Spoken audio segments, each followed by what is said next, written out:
नमस्कार। दरस में आपका स्वागत है। आज हमारे साथ है जितेंद्र मिश्रा। पत्रकारिता जगत में ये नामचीन शख्सियत हैं। इन्होंने फर्स्ट से लेकर आज तक का सफ़र आज तक किया है और लगातार सफलता प्राप्त करते जा रहे हैं। कविताओं का इनके पास भंडार है, कहानियों का भंडार है। आइए इनसे जानते हैं इनके व्यक्तित्व के बारे में। जितेंद्र भाई जी, आपका जो पत्रकारिता की जो सफ़र है आज तक जो पहुँचे हैं वो स्टार्ट कहाँ से हुए? आलोक शर्मा जी, सबसे पहले मैं आपको और आपकी टीम को बधाई दूंगा कि आपने इसके लिए मुझे चुना और अपना अमूल्य समय निकाला। जहाँ तक आपका सवाल है पत्रकारिता में आने का, मैं दिव्य कॉलेज से एमए इतिहास का छात्र हूँ। एमए फाइनल का मेरा रिजल्ट नहीं आया था, परीक्षा परिणाम घोषित नहीं हुए थे। उस समय मैं नवभारत रायपुर के प्रमुख समाचार पत्र में मेरा साक्षात्कार हुआ था और मैं 25 नवंबर 1994 को नवभारत को ज्वाइन किया। तब से लगातार मैं नवभारत में हूँ और पत्रकारिता के क्षेत्र में जिस तरह से पहले दिन सक्रिय था उसी तरह आज भी सतत रूप से, अनवरत रूप से मेरा काम जारी है। पर जितेंद्र जी, जिस तरीके से आपने जो सीढ़ी को आपने जिस तरीके से तय किया है, शुरुआत आपको हम समझते हैं पत्रकारिता में काफ़ी लंबे समय से मैं भी जानता हूँ कि आपने सफ़र जहाँ से किया उसके बारे में बताएं। संघर्ष का करते हुए यहाँ तक पहुँचे आप। पत्रकारिता में मैं नवभारत में एज ए रिपोर्टर ज्वाइन किया, वहाँ से मेरा संघर्ष शुरू हुआ। उस समय की बातें मुझे याद है। ये जो तकनीकी सुविधाएं हैं, कंप्यूटर का सिस्टम है, ऑनलाइन सिस्टम है, ये सब कुछ नहीं हुआ करता था। हम पत्रकारिता की उस पीढ़ी से जुड़े हुए हैं जिससे हाथ से लिखने का काम जारी हुआ और समय के साथ हम धीरे धीरे चलते गए। 94 से, जैसे मैंने बताया आपको कि मैं 94 से हूँ, 2000 तक हम लोगों का लेखन हाथ से ही होता रहा। उस समय मैंने जो देखा है, एक दिन में 12 प्रेस कॉन्फ्रेंस, 10 बड़ी घटनाएं, खबर, हमारी सुबह और शाम ऐसी हुआ करता था। लगातार मेहनत करते रहे। उसका परिणाम यह हुआ कि जो सीखने का हमारा लगन थी हमारी कि हमको सीखना है, उस ताकत के साथ हम सीखते गए। और संघर्ष तो पत्रकारिता, वैसे भी आप पत्रकारिता ही पर्याप्त है संघर्ष के लिए। आप अच्छे मन से काम करोगे, अच्छी सोच के साथ काम करोगे तो निश्चित रूप से आपको सफलता मिलेगी। जो आपके साथ चलेंगे वो आपको साथ देंगे। जितेंद्र भाई, आपने पत्रकारिता का जो सफ़र प्रारंभ किया पेन कापी पेज से, आज आप कंप्यूटर के इसमें आ गए। इस परिवर्तन के बारे में क्या कहेंगे? बदलाव तो समय का नियम है, बदलाव होना भी चाहिए। उस समय की पीढ़ी अलग थी, अब हमारी जो नई पीढ़ी आ रही है वो और अच्छा कर रही है और बेहतर कर रही है। हम भी अपने को उस हिसाब से ढाल लिए हैं। अब हमको भी आनंद आता है कंप्यूटर और माउस से जुड़कर, और खबरें भी, थोड़ा सा समय भी बचता है। पहले लेखन में समय बहुत लगता था, अब क्या है कि कंप्यूटर से सब जुड़ गए हैं, सब ऑनलाइन सिस्टम हो गया है, पर्याप्त समय बचता है और क्वालिटी में भी सुधार हुआ है। पत्रकारिता 24 घंटे का सक्रियता है, लगातार उसमें काम करना पड़ता है। इसके बावजूद आप कवि हृदय, कविता कैसे? देखिए, मैं शुरू से बता रहा हूँ आपको, जब मैं कॉलेज में था तो मेरा स्पोर्ट्स पहला, मैं बैडमिंटन अभी लगातार खेल रहा था, साल भर से बंद हुआ है। और मेरा लेखन का काम मैं शुरू से करता रहा हूँ। मेरी कविताएं जो हैं शुरू से, जब मुझे समय मिलता था, जब भी समय, आज भी थोड़ा सा समय की दिक्कत होती है। पत्रकारिता 24 घंटे का काम है जैसा आपने कहा है, लेकिन जब भी समय मिलता है, किसी दिन रविवार को मुझे 2 घंटे समय मिल गया, किसी दिन रात को मैं समय निकाल लिया। हर दिन तो कविता लिखी नहीं जाती, जब मन होता है, ऊपर वाले की प्रेरणा होती है, लिखने का मन होता है, उस दिन हम कविता लिख डालते हैं। खास बात है, मैं बताऊं आपको, मैं एक ही सीटिंग में, मतलब मैं कोई कविता को ऐसा नहीं कि मतलब करता हूँ, माँ सरस्वती का आशीर्वाद है कि मैं एक ही सीटिंग में मेरा लेखन होता है। उसको अपन जो करेक्शन होता है, जो शब्दों को ठीक ठाक करना होता है, जब समय मिलता है मैं कर लेता हूँ। पर कविता का आपके पास अभी तक तो पुलिंदा हो गया है। मेरे पास 100 से ज़्यादा कविताएं हो गई हैं। मेरी एक किताब आने वाली है देर से बेर, जब भी समय मिलेगा। मैंने सोच कर रखा है कि मेरी कहानियाँ मेरी कविताएं, मैंने उनका नाम ही दिया हुआ है। तो उसमें होता है क्या कि मेरी कविताएं अभी आ रही हैं, यूट्यूब में भी आ रही हैं है ना। कहानियाँ भी मेरी तैयार हैं, जब भी समय मिलता है मैं उसको तैयार कर देता हूँ। 100 से ज़्यादा कविताएं मेरी हो चुकी हैं। कविता में कोई विषय विशेष होता है या फिर? मेरी कविता केवल पारिवारिक और सामाजिक पर होती है। मैं जब कविता लिख रहा था, लिखने का निर्णय हुआ था, तो मैंने खुद को एक निर्णय में बांधा था। मेरा मन ये था कि मैं किसी के बारे में, मेरी कविता में किसी के बारे में कोई व्यक्तिगत टिप्पणी नहीं होगी, आदमी छोटा हो या बड़ा हो।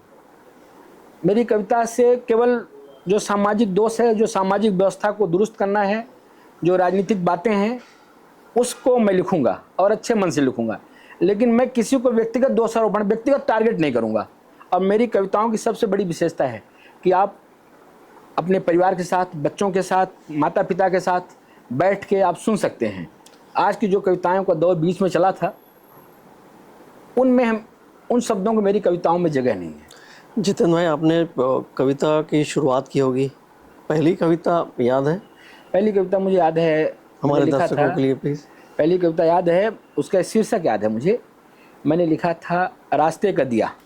जी। मैं बनारस जा रहा था, रात का समय था, वापसी के 11 बज रहे थे। मेरे जो साथी थे गाड़ी में आराम कर रहे थे, तब मैंने रास्ते का दिया लिखा। और उसमें मैंने ये लिखा कि जो मेरे कविता का सार्थक पहलू था कि आज भी समाज दो भागों में बटा हुआ है, एक गरीब एक अमीर। दुनिया का सिस्टम है, होता भी है, लेकिन मैंने लिखा कि इस दिशा में हम सब लोगों को प्रयास करना चाहिए। और जहाँ अंधेरा है वहाँ पे आप बड़ी रोशनी मत कर पाओ, लेकिन एक दिया अपना जलाओ, ताकि उनको भी लगे कि हमारे लिए कोई दिया जलाने वाला है। कविता का हमारे सारांश था।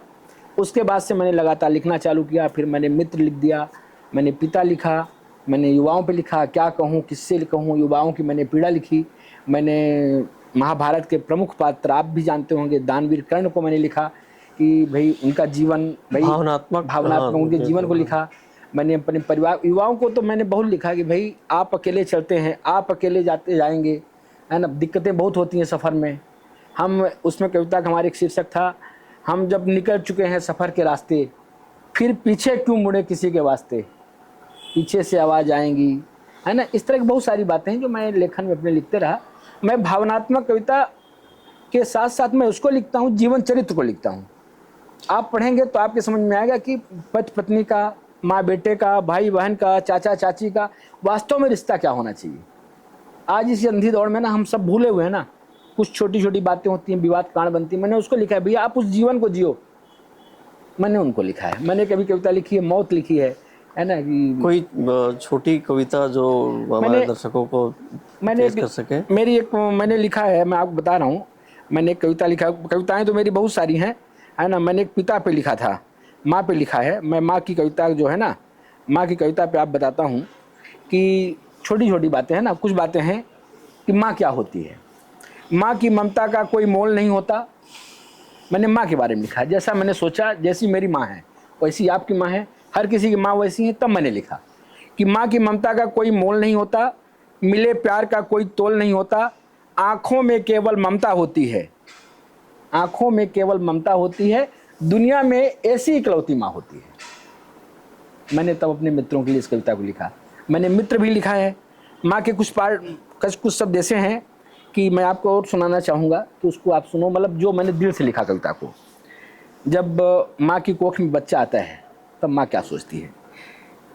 कोख में पाला, कष्टों से किया किनारा, तुमको जीवन देने अपना जीवन हारा, देखा ऐसा सपना उसका लाल हो अपना, कुछ भी ना समझो। आज को जो सामाजिक बदलाव हो रहे हैं ना, तब मैंने लिखा, कुछ भी ना समझो पर माँ को समझो, अब माँ के दुख दर्दों को बूझो, जब से तुम्हारे आने की आहट आई होगी, तब से मान कभी अलसाई होगी। एक कविता बहुत बड़ी है, बहुत लंबी है, कभी फुर्सत मिलेगा तो मैं मित्रता पे 2 लाइन। मित्रता पे मैं आपको सुनाता हूँ। मित्रता क्या होती है, मैंने कर्ण और सुदामा पे देखते हुए, टारगेट करते हुए मैंने मित्रता पे लिखा है कि मित्र क्या होता है ना। तो मैंने उस पर लिखा है आपको, तो उसकी जो कविता है मैं आपको सुनाता हूँ। मित्र की कविता सुनाना मेरी पसंदीदा कविता भी है, क्योंकि मेरा जो पत्रकारिता का जॉब है तो हम उससे रिलेटेड रहते हैं। तो मित्र पे मैंने लिखा है, मित्र क्या होता है, परिवार से बड़ा होता है, संकट में साथ खड़ा होता है, अंतर मन को जानता है, चित्त को पहचानता है, साथ साथ चलता है, थक कर भी नहीं थकता है, गरीबी अमीरी की खाई नहीं होती। मित्र में आप देखे होंगे, गरीबी अमीरी की खाई नहीं होती, मित्र से कोई बात पराई नहीं होती, भले ही खून का रिश्ता नहीं होता, वह किसी फरिश्ता से कम नहीं होता, उसकी हर अदा याद होती है, बड़ा भी हो तो बात फरियाद होती है, कभी अजमाने का अवसर नहीं देता, कष्ट में रहकर भी कष्ट नहीं देता, उंगली पकड़कर चलता है, साथ साथ ख्वाब पलता है, तन्हाई में भी उसका साथ है, हर संकट में कंधे पर हाथ है, भूखे रहकर भी परेशान नहीं होता, हर तरह का सफर आसान नहीं होता, अपने कष्ट से, मित्र अगर है अपना, अपने कष्ट से नींद भाग जाती है, साथ में जीने की चाहत जाग जाती है। मित्र क्या होता है? मित्र चेहरों को पढ़ लेता है, आपकी मूर्ति को खुद गढ़ लेता है। जब दुनिया में निराशा आती है, जब वो थका होता है, जब दुनिया से निराशा आती है, तब मित्र से आशा की किरण आती है, आपके हर दर्द उससे लड़ता है, आपके लिए किसी से भी झगड़ता है। मित्र मिलते ही दुख दूर होता है, मित्रता की नशे में हर कोई चूर होता है, कष्ट में मित्र का नहीं दिखना है। मैंने लिखा है इसको कृष्ण और सुदामा पे, आप इसको गौर करेंगे। कष्ट में मित्र का नहीं दिखना, वह जब भूल गया हंसना, कोई भी दवा काम नहीं आई, एक दिन यार मिला जब रास्ते में, हंस हंस कर आंखें भर आई। मित्रता की ऊंचाई, वास्तव में मित्रता क्या होती है? मित्रता की ऊंचाई अंबर से बढ़कर है, यह रिश्ता सभी से हटकर है। मित्र की वानगी को जानिए तो, मित्र क्या है पहचानिए तो। कर्ण को पता था जाना ही है, मौत को गले लगाना ही है, सगे भाइयों को भी ना कर दिया, मित्र को दिया वचन निभाना ही है। मित्र से जब गले मिले, दुनिया ने देखा, हर किसी ने सोचा, हर किसी ने परखा, मित्र के मायने भी क्या होते होंगे। कृष्ण को छोड़ सुदामा ही जानते होंगे। सुदामा के पास दाम नहीं था, मथुरा पहुंचने के लिए काम नहीं था, मित्र की याद ने उसे तड़पा दिया, मित्र की याद ने उन्हें ऐसा तड़पा दिया, मीलों का रास्ता आसानी से तय करा दिया। कर्ण और कृष्ण की मित्रता ने सीख दी है, हर हाल में साथ निभाने की राह दी है, हर हाल में साथ निभाने की राह दी है। मित्र का मायना कमज़ोर नहीं करता, मित्र का चाहना मजबूर नहीं करता। वास्तव में मैं 4 लाइन में बताता हूँ मित्र क्या होता है। जीवन में संकट का साथी है मित्र, कठिन सफ़र का सहपाठी है मित्र, सुख में किनारे भले ही खड़ा रहे, दुख में आपका हमारा सबका छाया चित्र है मित्र। ये मैंने मित्र पे कविता लिखी है। ये तो कविता हुई। आप कहानियाँ लिखने में भी महारत हासिल है आपको? कहानियाँ मैंने बहुत सारी लिखी हैं। कहानियाँ मेरी पारिवारिक हैं। मैंने किसानों पे बहुत कहानियाँ लिखी है। मैंने एक लिखा है बिरजू की मौत को लिखा है मैंने। जाहिर तौर पे उसमें भी भावनात्मक ही ज़्यादा हो। मैंने केवल एक वर्ग विशेष को देखिए, मैंने इसमें किसी की आलोचना नहीं की है, मैंने केवल व्यवस्था को उकेरा है। हमारी कहानियाँ जो हैं केवल व्यवस्था की बात करेंगी, जो वास्तव में है, जो आपको दिखता है। मैंने एक वृद्धाश्रम लिखा है। वृद्धाश्रम में मैंने लिखा है कि जो पिता आपको पालता है, उसके लिए दिन रात एक करता है, कटे फटे मटमैले कपड़े पहनता है, बड़ा होने पर जब आप उसके साथ वृद्धाश्रम का रास्ता दिखाते हो ना, उस पीड़ा को मैंने लिखा है। अभी तक कितनी कहानियाँ हो गई? मेरी कहानियाँ 40 कहानियाँ हो गई हैं, 100 से ज़्यादा कविताएं हो गई हैं। समय कम मिलता है, जब मिलता है समय मेरे पास, मेरे हाथ समय आता है, मैं परिवार को छोड़ फिर कहानियों और कविताओं को अपना समय देता हूँ। आप पत्रकारिता के बहुत जाने पहचाने शख्सियत हैं, आपकी पत्रकारिता के लोहा मानते हैं। अभी की पत्रकारिता और पूर्व की पत्रकारिता में क्या अंतर दिखता है आपको? देखिए, मेरी जो व्यक्तिगत मानना है, मेरी अवधारणा है, अखबार किसी पत्रकार का नहीं होता, अखबार जनता का होता है। जैसा सब जानते हैं कि वो समाज का आईना होता है, दर्पण होता है। लोग भले माने कुछ भी कहें पत्रकारिता को लेकर, लेकिन मेरा दिन बढ़ते जाता है और पत्रकारिता पर मेरा भरोसा बढ़ते जाता है। क्योंकि जब किसी को न्याय की आस होती है ना, तो पत्रकारों से, हमारे पत्रिकाओं से, अखबारों से जुड़ता है। बदलाव आया है, सबके साथ बदलाव आया है, सभी वर्ग में बदलाव आया है, पत्रकारिता में बदलाव आया है, भीड़ बढ़ी है। ये आपकी जिम्मेदारी है, आपको तय करना है। पर मिश्रा जी, एक पाठक की नज़र से देखिए कि एक पाठक समाचार की सत्यता को कैसे उसको पहचाने? आज को जो सोशल मीडिया और अदर जो भी है वो समाचार का जो बहुआयामी हो गया है, उस पर कैसे पाठक? देखिए, मैं जो जहाँ तक मानता हूँ, सोशल मीडिया के आने के बाद भी अगर आपको खबरों की पुष्टि करनी होती है कि क्या खबर सही है, तो आपको अखबारों में जाना होता है। मेरे वरिष्ठ संपादक थे, उन्होंने कहा था कि किसी भी खबर का खंडन वो पत्रकारों की मौत जैसा होता है। अगर अखबार में खबर छप गई और उसका खंडन हो गया कि आपने गलत खबर छापी है, प्रायः मैं मानता हूं कि ऐसा नहीं होता, लेकिन दुर्भाग्य से दुर्घटनावश अगर ऐसा हुआ तो पत्रकारों के लिए सबसे खराब दिन होता है। मेरी व्यक्तिगत मानना है, मैंने अपने सफ़र में 25-26 साल के पत्रकारिता का सफ़र मैंने देखा है, मेरे साथ ऐसा नहीं हुआ है। और पत्रकारिता में सबसे बड़ी बात, व्यक्तिगत दुर्भाव, बैरभाव, भेदभाव की जगह तो होनी नहीं चाहिए। आप नहीं करेंगे, आप चलते जाएंगे, आपको रोकने टोकने वाला फिर कोई नहीं होगा। हमारे जो युवा साथी हैं जो पत्रकारिता में अपना वो भविष्य देख रहे हैं, उनके लिए मैं उनके लिए कहना चाहूँगा कि वो सफलता कोई शॉर्टकट नहीं होता। जितनी मेहनत करेंगे उनकी कलम में उतना निखार आएगा, वो आगे चल के अच्छा लेखन कर पाएंगे। मैंने अभी जो मेरे को कमी महसूस हो रही है पत्रकारिता में, जो युवा पीढ़ी आ रही है, इनके लिए जो पत्रकारिता में कार्यशाला होनी चाहिए, जो छत्तीसगढ़ के, देश के लब्ध प्रतिष्ठित पत्रकार हैं जिनको हम लोग अपना आदर्श मानते हैं, उनकी कार्यशाला होनी चाहिए। छोटे लेवल पर होनी चाहिए, जिला मुख्यालय पर होनी चाहिए, संभाग मुख्यालय पर होनी चाहिए, अपने को और नीचे जाना चाहिए, ब्लॉक मुख्यालय पर होनी चाहिए। उससे क्या होगा कि पत्रकारों की झिझक दूर होगी, उनके लेखन में निखार आएगा, वे आगे चल के बहुत अच्छा कर पाएंगे। तो जो पत्रकारिता से एक पीढ़ी थोड़ा सा डिफरेंस हो रहा है, नए लोग जुड़ने की जो तादाद है, जो संख्या है, कम संख्या में आ रहे हैं।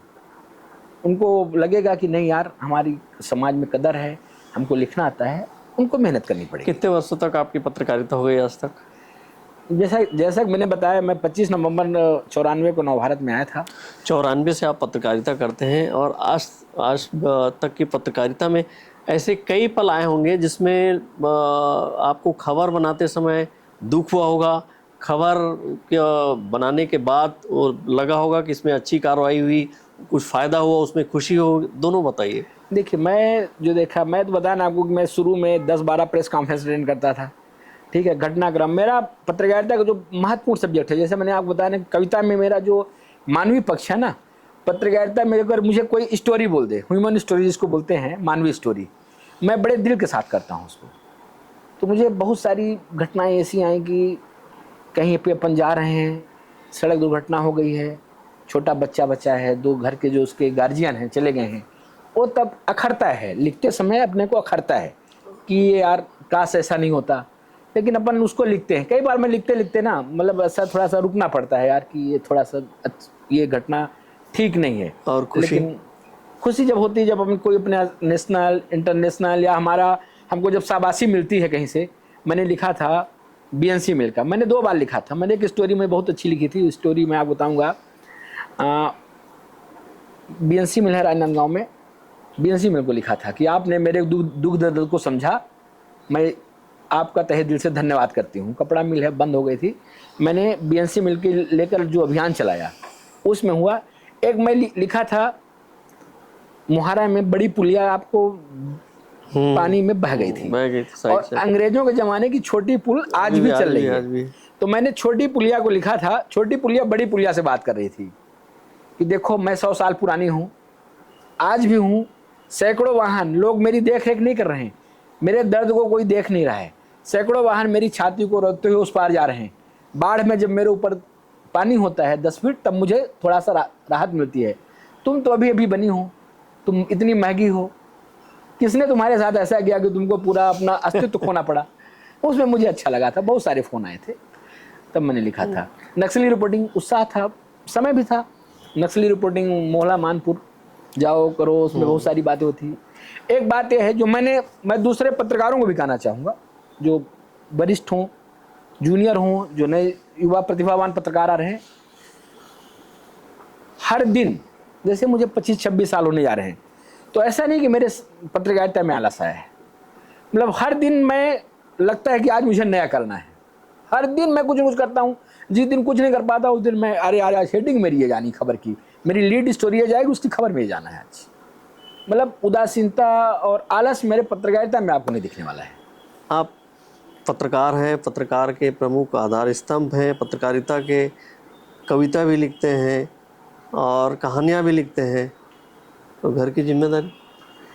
घर की जिम्मेदारी, मेरा सामूहिक परिवार है, अब 3 भाई हैं, तो घर की जिम्मेदारी सब मिलकर निभाते हैं। लगातार आप सक्रिय रहते हैं, व्यस्तता श्रम में रहती है हमेशा, तो घर से कभी ये नहीं बोला गया बहुत बड़े बड़े पत्रकार बनते हैं और एक छोटा सा काम? नहीं, कई बार जो हर घर में होता है हमारे घर में भी होता है। कई बार लोगों ने कहा अरे भाई आज रविवार है, आज तो आपकी छुट्टी है। लेकिन मैं क्या देखता हूँ मालूम है, जिस दिन अवकाश है, जिस दिन छुट्टी मिलती है एक दिन के लिए, उस दिन ज़्यादा काम हो जाता है। उस दिन कई घटनाएं घट जाती हैं, कई वीआईपी के दौरे हो जाते हैं, कई हमारे प्रेस की प्लानिंग होती है, उसमें हमको लगना पड़ता है। वरिष्ठों का जो मार्गदर्शन होता है उसमें काम में जुटना पड़ता है। हम थोड़ी बोल सकते हैं कि आज रविवार हमारा है, आज हमारा अवकाश है। इस पर एक पत्रकार के जो तमाम जो सुविधाएं होनी चाहिए, सरकार की हो या अलग तरह के जो भी सुविधाएं होनी चाहिए, वो नहीं हो पा रही है। एक पत्रकार के दर्द को कैसे? नहीं, देखिए मैं बताऊं आपको कि राज्य सरकार की जिम्मेदारी होनी चाहिए कि जैसे आपको पहले मैं बता रहा था कि नए युवा क्यों नहीं आ रहे हैं।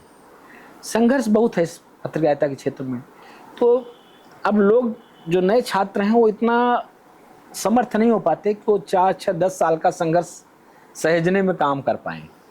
तो पत्रकारों को तो राज्य सरकार ऐसा कुछ करे कि उनको स्टाइफंड होता है, कुछ ऐसा काम होता है उनको पढ़ाने के लिए, लिखाने के लिए, लेखन के लिए, पत्रकारों को मदद करे। देखिए पत्रकारिता जितनी मजबूत होगी आपका समाज उतना मजबूत होगा।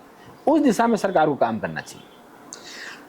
जितेंद्र मिश्रा जी, हमारे दर्शकों को कुछ कहना चाहेंगे? कुछ कविता, कहानी? नहीं, मैं तो देखिए मैं आपके दर्शकों को बताना चाहूँगा कि जो राजनांदगांव की पत्रकारिता है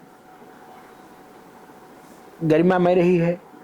राजनांदगांव की विरासत में जिस तरह से यहाँ पर हॉकी मिली है, उसी तरह पत्रकारिता मिली है। हिंदी साहित्य का पद्मलाल पुन्नालाल बख्शी जी, बलदेव प्रसाद मिश्र जी, इनका सबका राजनांदगांव की माटी में रचे बसे लोग हैं। यहाँ की माटी में सब साहित्य तो यहाँ की माटी में पनपा पला बढ़ा है। इसीलिए आप देखते होंगे, आप खुद जानते हैं कि यहाँ लेखन के लिए लोग कितने उत्सुक रहते हैं। मतलब एक से बढ़कर एक लेखन वाले हैं, एक से बढ़कर एक कवि हैं। यहाँ साहित्य समितियाँ हैं जो लगातार अनवरत रूप से काम करती हैं। उनको सबको बढ़ावा देना चाहिए, पत्रकारिता को भी यहाँ बढ़ावा देना चाहिए। एक पत्रकार, कवि, कहानीकार, ऐसे बहुआयामी व्यक्तित्व के बारे में आपने जाना। उन्होंने बताया कि फर्श से अर्श तक कैसे पहुंचा जा सकता है, संघर्ष में भी कैसे आगे बढ़ा जा सकता है। जितेंद्र मिश्रा, अब अगले एपिसोड में किसी नए शख्सियत के साथ। नमस्कार जी, नमस्कार।